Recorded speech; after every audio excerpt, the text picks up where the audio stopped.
Salut, donc bienvenue pour ce nouveau format de vidéo. Donc c'est un sorte de mini vlog. J'ai pas l'habitude de faire ça, mais aujourd'hui j'ai été contacté par un centre de formation pour qui du coup je vais donner un cours à des débutants sur N8N. Donc je me suis dit pourquoi pas le vlogger et vous le mettre sur YouTube.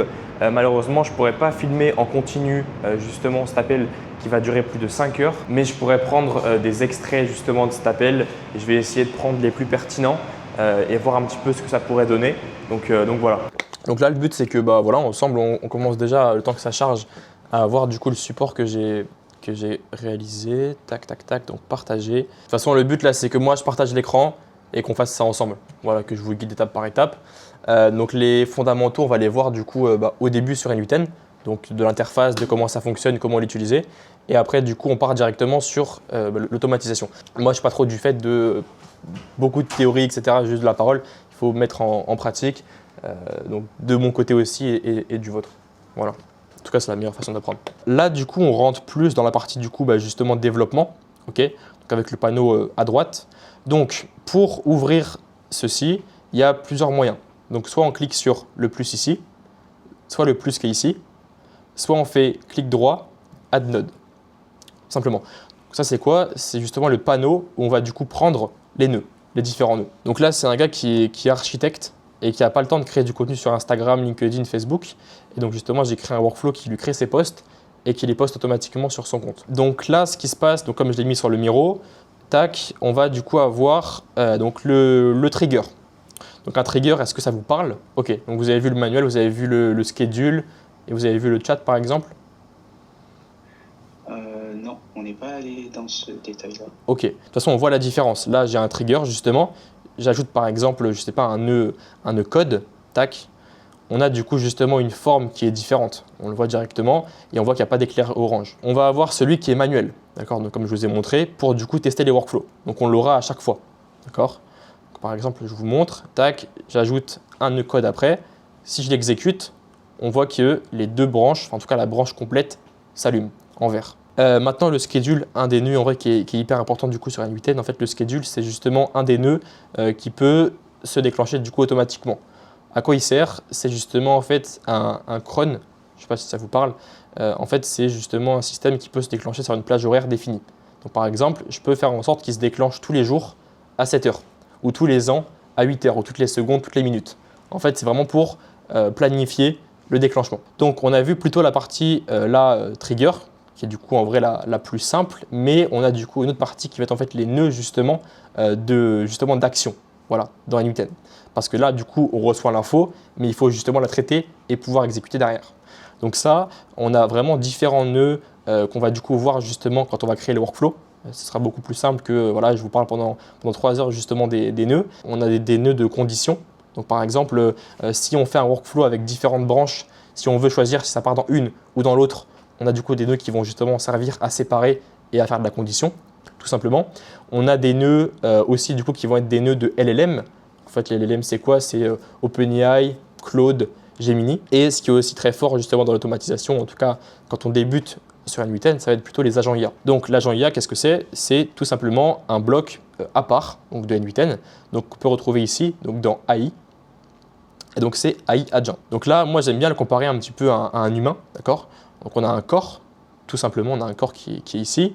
On a du coup un système potentiellement de cerveau donc pour la réflexion, donc qui est ici du coup dans chat modèle. Donc par exemple là, si j'ajoute OpenAI, tac, là du coup j'ai pu ajouter justement OpenAI comme réflexion à mon agent, tout simplement. On a aussi un système de mémoire, d'accord? Donc pour pouvoir en fait mémoriser les infos pour qu'il puisse potentiellement s'améliorer au fur et à mesure, d'accord? Et on a du coup aussi une partie tool. En fait, les tools, c'est quoi? C'est un petit peu en fait les mains de l'agent. Parce que l'agent, du coup, est autonome, mais on peut quand même gérer ce qu'il peut faire, quoi. D'accord? C'est quand même le but de pouvoir gérer et pas qu'il fasse n'importe quoi. Donc, si par exemple, je veux créer un agent qui envoie des emails à ma place, je vais du coup ajouter le tool Gmail. Je l'ajoute. On voit que du coup, là, j'ai ajouté un petit rond, tac, et on voit que c'est l'action Send a message. D'accord? Donc, en fait, là, justement, avec ça, il peut simplement envoyer des emails. Mais ça, c'est très simple à configurer. Par exemple, là, si je vais ici, il me demande du coup de rentrer à qui on va envoyer l'email, le sujet de l'email et le contenu de l'email. Et dans Opération, on voit que là, on est du coup sur l'opération Send. Mais on peut potentiellement ajouter un label. comme du coup je vous disais au début de l'appel, pour potentiellement en fait trier une boîte mail. On peut récupérer des emails, on peut du coup delete des emails. Voilà, on peut répondre à un email. En fait, on donne des mains à ChatGPT. D'accord? Donc par exemple, là, si je prends mon chat, mon trigger chat, je le relie du coup à mon agent IA. Tac. Donc là, si je le décale, je fais open chat, je lui envoie par exemple test. On voit qu'il se déclenche, tac, il va réfléchir et on voit que là, il m'a répondu. Voilà, donc là, il me répond en anglais parce qu'il n'est pas configuré, tout simplement. Mais on voit qu'en fait, là, il se déclenche, qu'il prend en compte mon message, mais il n'est pas configuré. Donc ça, comment ça se passe? L'agent IA, en fait, il y a deux choses à modifier. Donc il y a déjà le système de prompt, d'accord, et le système de réception. Mais nous, ce qu'on veut, c'est qu'il puisse justement, avec ce message-là, faire une action. D'accord? Donc par exemple, quand vous avez ChatGPT et que vous lui envoyez potentiellement, je ne sais pas, un texte et que vous lui dites, voilà, corrige ce texte ou améliore-le, là, il y a deux choses. D'accord? Il y a le prompt user, c'est justement en fait le contenu qui va analyser, et il y a le prompt system, où en fait là justement c'est votre demande par rapport à ce que vous avez envoyé. D'accord? En fait l'agent se base sur le prompt user, donc ce qu'il a analysé, et le prompt system pour du coup être guidé justement sur comment analyser le contenu. Mais au moins c'est bien déjà d'avoir les bases sur ça et de pouvoir maîtriser justement les nœuds de N8N. Voilà, c'est vraiment la base, c'est comme ça qu'on commence. Donc fin justement de ce cours sur N8N, donc c'était très cool. On a pu du coup échanger avec les différents participants.